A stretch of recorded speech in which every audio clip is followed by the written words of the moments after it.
Go to Learning presenting audiobook. The Martyr for Mankind. Written by Ali Naqi Naqvi. Chapter 1.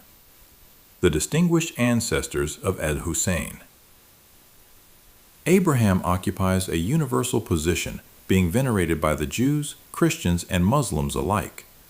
The Quran expressly notices that the Prophet of Islam claimed to follow the faith of Abraham, who named his followers Muslims.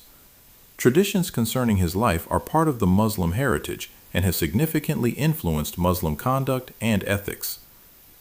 Abraham had two sons, Isaac and Ishmael, who were respectively the progenitors of the Israelites and of the Prophet of Islam. Abraham and Ishmael raised the Kaaba at Mecca, which religion made the meeting place of all the peoples of the world. With the passage of time, this gave a pivotal position to Abraham's descendants. Islam attaches great importance to the legend that Abraham was divinely commanded to sacrifice Ishmael and made ready for the great trial with great composure. Ishmael also acquiesced in the fulfillment of the divine will, but the actual slaughter was averted at the very last moment, divine intervention replacing Ishmael by an animal which was sacrificed in his place. It was, however, announced that the sacrifice thus postponed would have to be made up by a great slaughter in the way of God. Islam commemorates this event annually as Eid al-Adha, or Eid al-Qurban, the festival of sacrifice. The descendants of two of Ishmael's sons, Nabit and Kedan, settled down in the Hijaz and multiplied in numbers. One of the Nabit's early descendants, Adnan, rose to great fame. 21 generations and about 600 years lie between him and the Prophet of Islam, whose genealogy to Adnan is undisputed and is given in Appendix A. It is, however, unsettled which of his predecessors earned the appellation of Quraysh. When one of the Prophet's ancestors, Qushay, only 5 generations removed from him, came to power, he united the descendants of Nadar, and they ousted the tribe of Khuzā, being the custodians of the Kaaba, took possession of Mecca, laid out quarters there, erected a hall of council, codified the rules of social conduct, and arranged for the supply of food and drink to the Hajj pilgrims. Abd Manaf, a son of Qushay, won a name for himself in the lifetime of his father. His son, Amr, better known as Hashim, outshone his brothers and was exclusively privileged to arrange for the supply of water and food to Hajj pilgrims. Reluctant, he instituted the trading journeys to Syria and Yemen, and in time of scarcity served broken bread soaked in soup to Meccans, earning the name Hashim. Hashim meaning breaking up, crumbling, etc. in Arabic. Hashim was succeeded by his brother Muttalib, who was followed by Hashim's son, Sheba, known as Abd el-Muttalib, who excelled his predecessors in glory and power and was entitled Sayyid al-Batha, leader of Mecca. 2 of his sons were Abd Allah and Abu Talib. Abd el-Muttalib had sworn to sacrifice his son, Abd Allah, but was able to avoid doing so by offering the alternative sacrifice of 100 camels. Abd Allah predeceased his father, and Abu Talib succeeded to all the offices and dignities of his father.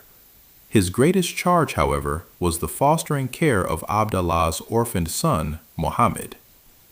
Early in his life, the future prophet won the title of Amin, the trustworthy, by virtue of his truthfulness and reliability. The Arabs entrusted their valuables to him for safe custody and accepted his decisions in important matters. General lawlessness and oppression followed Abd el-Muttalib's death, and injustice against the weak and the foreigners went unpunished.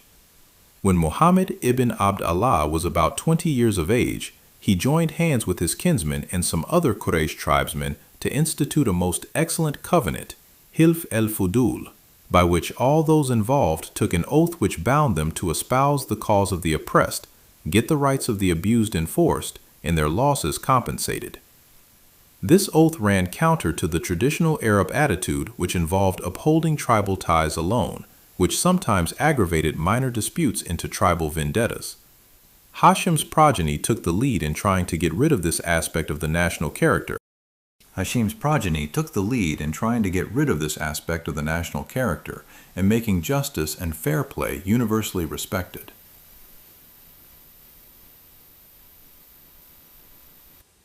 Ali was born to Abu Talib in the Kaaba at Mecca, a privilege granted to no one else. Muhammad was then about 30 years of age. While Ali was still very young, famine struck Mecca and left Abu Talib in straitened circumstances. Muhammad took Ali with him to relieve his uncle of part of his burden. The 7th century of the Christian era was a period of obscurantism when Islam appeared in Arabia.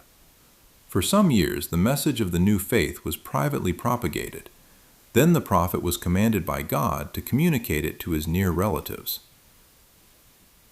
The Prophet accordingly invited all the descendants of Abd al-Muttalib, and declaring himself to be God's messenger, preached the unity of God, and asked the assembled guests who among them would support him in spreading the message of Islam on the clear understanding that he would be the Prophet's brother, testator, and successor.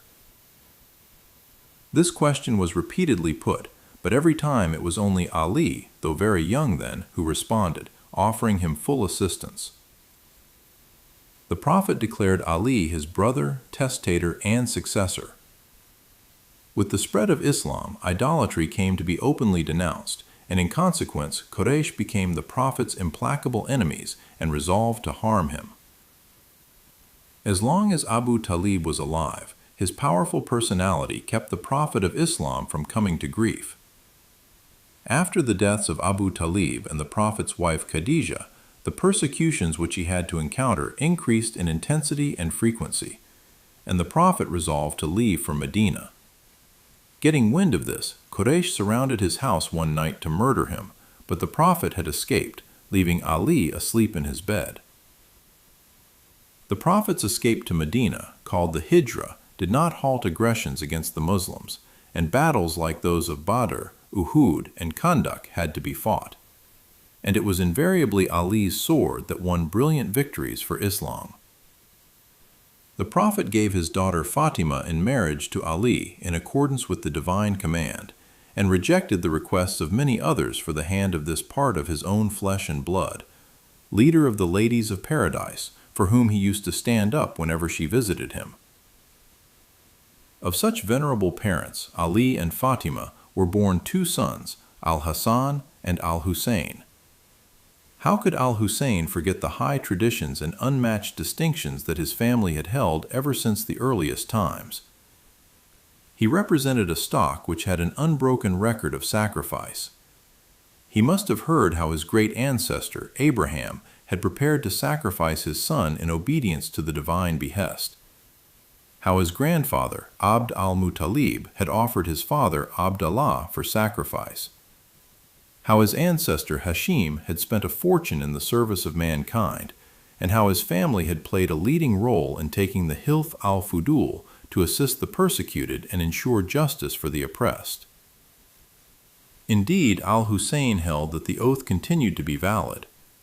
Al-Husayn knew that his maternal grandfather, the Prophet, had undergone an endless series of persecutions and torture in propagating Islam, that his grandfather, Abu Talib, had protected the Prophet and Islam with all his might and force of personality, that whenever danger had threatened Islam, the first to volunteer to challenge and fight it, oblivious of all consequences to himself, had been his father, Ali ibn Abi Talib.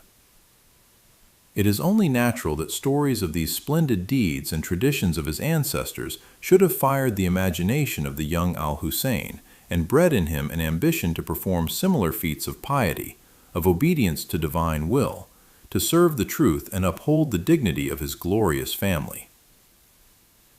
End of Chapter 1. Book, The Martyr for Mankind. Writer, Ali Naqi Naqvi.